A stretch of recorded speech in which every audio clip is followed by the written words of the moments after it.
Hi, welcome back.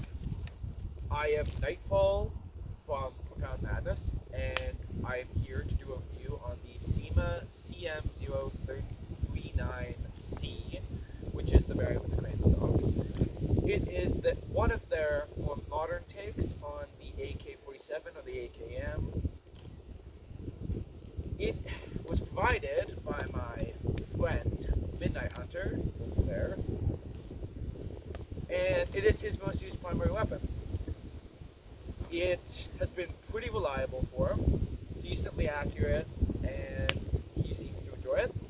And it comes at a relatively low cost of 300 to 350 Canadian, or 250 to 300 American about. But so the AK-47, or I believe Avtomat Kalashnikova, the first variants of it entered service in 1948 using the 7.62 times 39mm round, which was first pioneered with the Soviet RPG light machine gun and the SKS rifle. The AK is famous for its reliability and its ruggedness, and generally its ability to work after just about anything, including throwing it through a wall or just about anything else you can think of doing it. It was replaced after a relatively brief production run by the AKM, which is what just about everyone who thinks of an AK-47 thinks of when they think of an AK-47.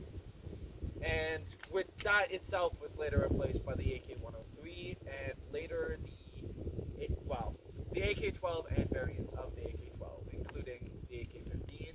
Yes, that is a real one. I'm shitting you not. There is an AK-15.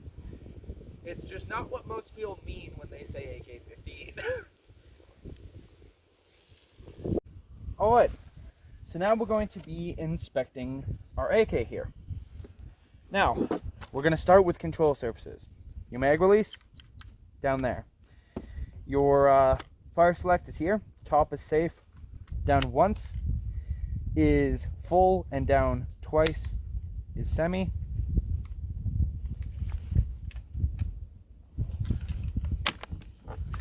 Alright, your hop up is behind the bolt here, and it is not a rotary, so it is a bit hard to adjust, but that is all. It accepts both SEMA AK-47 and 74 mags, and yeah, use SEMA. Doesn't matter what kind of mag you get, just SEMA only.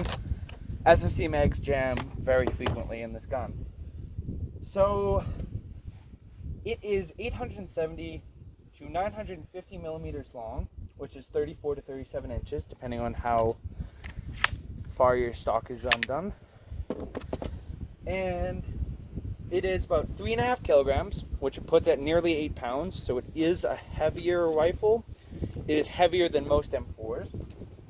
It has a 455 millimeter inner barrel, or 18 inches about, which makes it it's a couple inches longer than your average M4 barrel. And it shoots around 400 to 420 FPS with .2s.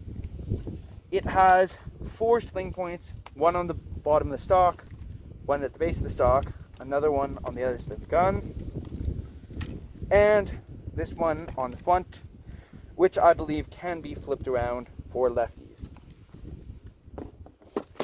Changing the battery is a bit more of a Sisyphean task than most guns, because it involves undoing this little screw here and lifting up your rail, which is 20 millimeter, as are the ones on the sides and front and bottom of the front of the gun. So it can accept most attachments.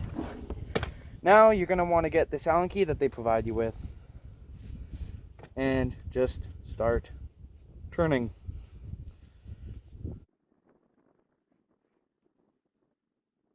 Alright, make sure not to lose that screw of that Allen key or you will regret it.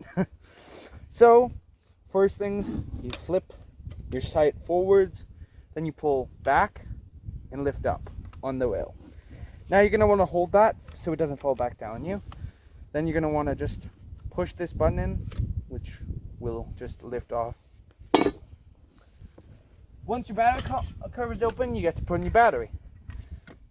Now, Midnight mainly uses these 11.1 LiPos, and they fit in here fine. It is a bit of a tight squeeze initially, though over time it will become easier. After you put in your battery, then you're just going to want to put the battery cover back on, which may be a tight squeeze initially. Then bring this down and put this annoying little screw back in.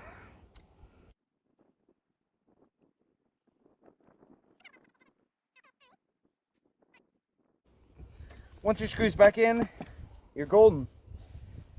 But as far as I know, you can't put batteries in the stock like you can on most M4s, but that is life. Make sure you flick your iron sights down. They're adjustable for range, but I recommend just, if you're going to be keeping this rail cover on, just put a reflex or a scope. You'll enjoy it more. The bigger sight picture really helps. And I think that's about all I have to say for this portion of the video. Alright, so for the range testing, this is a stock rifle. The only things different about it is we've got AK-74 mid-caps in here, not to worry. They're all interchangeable, but I recommend using SEMA only and not SRC mags because the SRC ones don't feed very well in SEMA guns. We also have this little red dot on here. Nothing too fancy, it's just kind of your basic red dot or reflex or whatever. Our targets are at 40 feet, 70 feet, and 100 feet like usual. So yeah, let's get shooting. Alright, we're engaging the 40 feet target with semi-auto. 6 hits, 6 shots.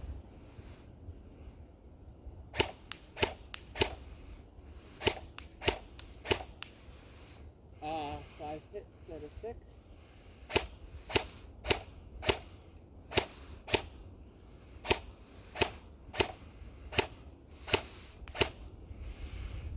One hit out of like 8 shots, so I think that's just a win.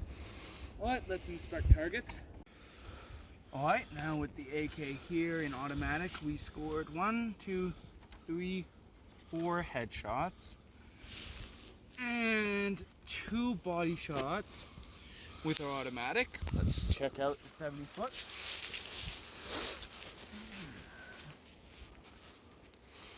Alright, so 2 body shots, and I don't think we scored any headshots. Disappointing, but we still killed them.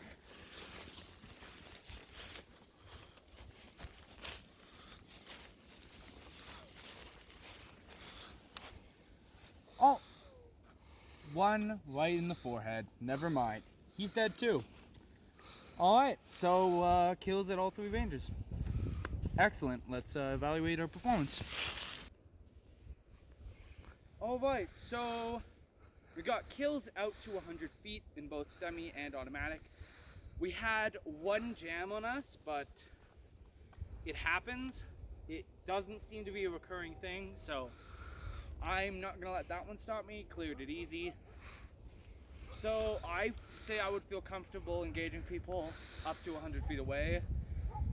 125 is probably my best max. Though if it were a bit less windy, we could maybe touch someone at 150. Alright, I would say that's about it for it. True to the actual real steel AK, SEMA AKs do have a reputation for reliability and durability, and I can definitely see why. After our range test today, which did include me dropping the gun off camera, it shoots fine, and we were easily able to hit people from 70 to 100 feet, though I'm not sure how much I trust my aim past that, though with a better optic, who knows. That's about all I have to say on it. It's a nice, cheap, really good starter gun if you like AKs.